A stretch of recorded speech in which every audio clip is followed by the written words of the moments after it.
लोकसभा निवडणूक 2024 मध्ये यूपीत एनडीएला 75 जागा मिळतील तर महाराष्ट्रात 36 ते 40 जागा मिळतील। माजी केंद्रीय मंत्री रामदास आठवले यांनी थेट आकडा सांगितला। लोकसभा निवडणुकीच्या 6व्या टप्प्याचे मतदान झाले असून आता 7व्या आणि अखेरच्या टप्प्याकडे सर्वांचे लक्ष लागले आहे।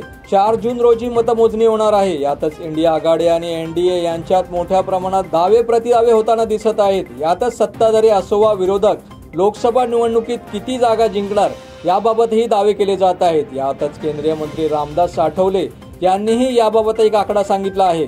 उत्तर प्रदेशमध्ये 80 पैकी 75हून अधिक जागा मिळतील असे रामदास आठवले म्हणाले।